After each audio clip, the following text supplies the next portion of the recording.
Hi, I've dropped a small post regarding the perception we have towards the word oil. Now, there are various kinds of oil that are available to us. It could be edible oil, it could be essential oil, it could be beauty or topical oils. Yet, the most talked about kind of oil is the Brent crude oil, commonly referred to as petrol or diesel. Now, we as a nation focus too much on the price of petrol and how it affects our economy and supply chain, while we as a nation focus too little on the quality of oil we consume and how it affects our individual health and lifestyle. Let's take beauty or topical oils for example. It like coconut oil and almond oil are one of the most naturally available moisturizers, right? Most of your body lotions have coconut or almond oil content in them. So why use a combination of chemical lotions when the universe itself has presented to you one of the most natural moisturizers? Let's take essential oils for example. Now, you would have heard of certain essential oils like rose or lavender, but when you look deep, there are hundreds of different essential oils that play around with your mental well-being. There are essential oils when effectively used reduce your anxiety and depression. There are essential oils that make you happy. There are essential oils that just put you to sleep and put you in a mellow state, right? So essential oils sort of reflect and affect your mental well-being.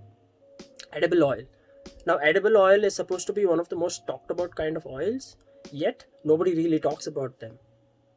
Now, the kind of oil that you consume reflects your mood, reflects your behavior and interaction with the outside society. Now, it's a no brainer that when you eat the food that you like or which is healthy, you tend to be happy. And when you eat the food that you don't like or don't want to eat or which is basically unhealthy, you tend to be grumpy and agitated. So food in a way affects us, and the oil that we consume, the quality affects our mental and physical being in a huge way. Let's pay equal attention to all these various kinds of oil. Now, let me tell you an interesting story. Now, I was doing a small research on the livelihood of Swiggy delivery boys a couple of months ago. Now, I wanted to know what the basic pay is, what their incentive structure is, if it's improved over the last years or if it's decreased over the last year, if they have accidental insurance, if they have health insurance, if they have life insurance, certain things I wanted to know, right? Now, while I was interacting with a couple of them, I asked them, where do you fill your fuel? Since you're always on the run, it's one of the most important parameters for you. So where do you fill your fuel? So one guy quickly stood up and told me, sir, I fill my fuel only at Shell. And considering his median salary and him filling fuel at Shell, I gave him a follow-up question and asked him, do you realize that the price per liter of petrol at Shell is much higher than the price per liter of petrol anywhere else across the state? To which he quickly told me, like, yes, sir, I do understand it's about 3 or 5 rupees more per liter, but I used to service my vehicle once in 1 or 2 months. But after I started filling fuel at Shell, I service once in 3 months. And most importantly, my vehicle used to give me 55 kilometers of mileage, but after I started filling fuel at Shell, it's improved to 58 to 60 now. So it's okay if I'm paying 3 or 5 rupees more. It's my vehicle is much more efficient and healthy. And I was so impressed and depressed at that conversation, right? At that point, I so badly wanted to tell him, like, boss, your application of mine on taking care of your vehicle is amazing, it's top notch, but the only problem is you're focusing too much on the wrong damn vehicle.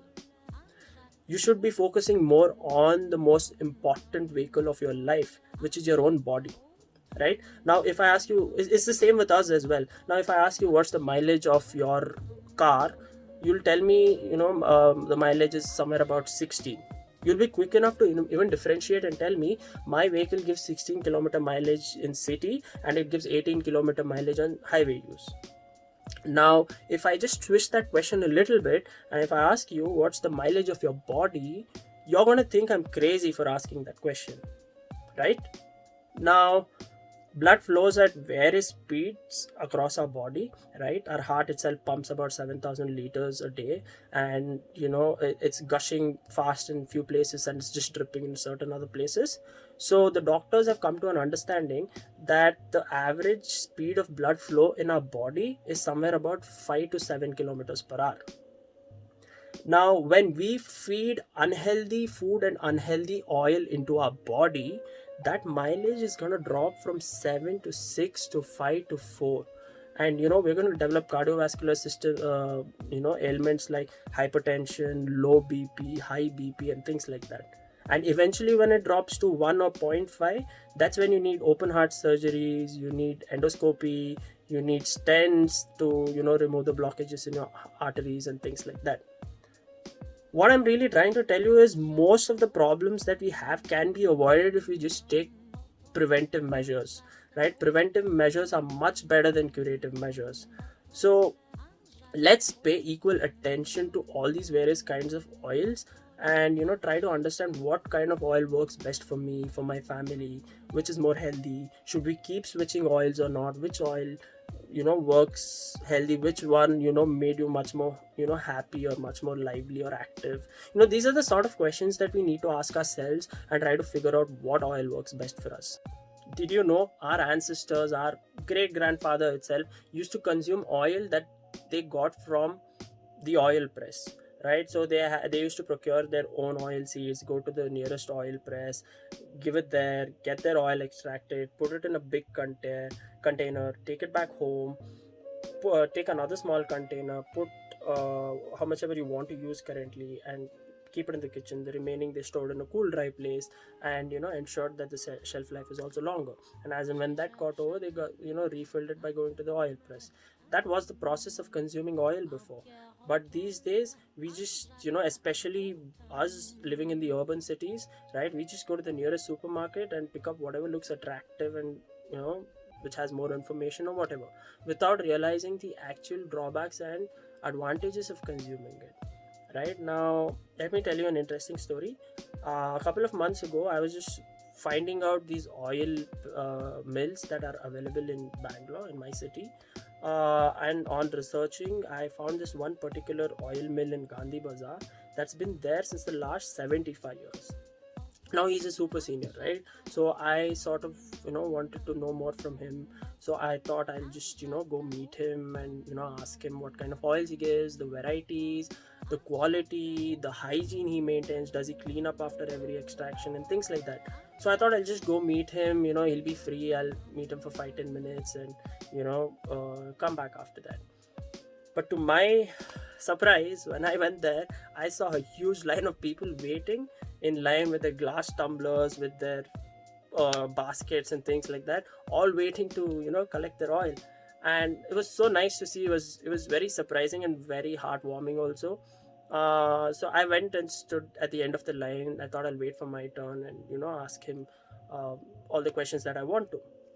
Now, while I was there, there's something interesting that I noticed. There were about 7 to 10 people ahead of me in line.